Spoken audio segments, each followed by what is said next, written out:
நீங்க அஃபர்ல இருந்தீங்கல்ல, அந்த பொண்ணுக்கு நியூடு போட்டோ எப்படி சொல்றது, பிரைவேட் பார்ட்லாம் வந்து நியூடா போட்டோ எல்லாம் எடுத்து அனுப்புனீங்களே, என்கிட்ட மாட்டினீங்களே, அந்த பொண்ணு மட்டுமா ராஜா? நீங்க அடுத்தவன் பொண்டாட்டி எத்தனை பேர் கூட அஃபேர்ல இருந்திருக்கீங்க?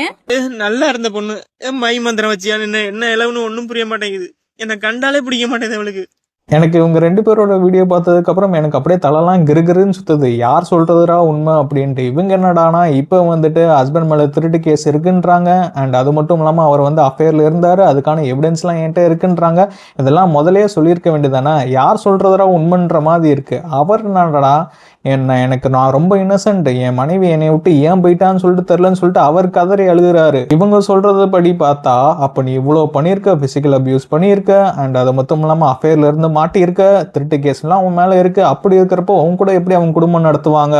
இந்த லைஃப்ல நமக்கு நிம்மதி கிடையாது அப்படின்னு தெரிஞ்சுக்கிட்டு அதுக்கப்புறம் தான் நான் வேலைக்கு போனேன். சரி, இது எல்லாமே நடந்து போச்சு.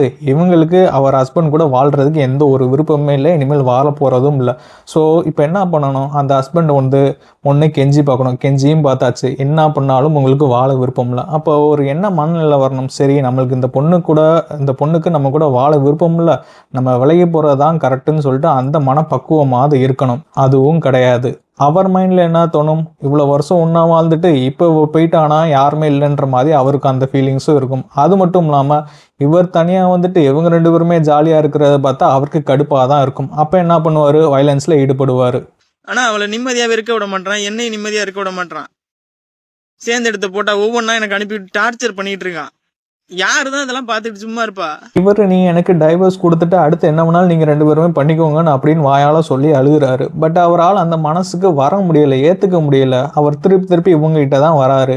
இதுக்கு என்ன சொல்யூஷனாக இருக்கும்? தானே உனக்கு வேணும் வச்சிக்க, முறைப்படி எனக்கு டைவர்ஸ் கொடுத்துட்டு என் பையனை என்கிட்ட ஒப்படைச்சிட்டு தாராளமாக அழைச்சிட்டு போ. உங்களுக்கு ஏதாவது சொல்யூஷன் தோணுச்சுன்னா அதை நீங்கள் கமெண்ட்ஸில் சொல்லுங்கள்.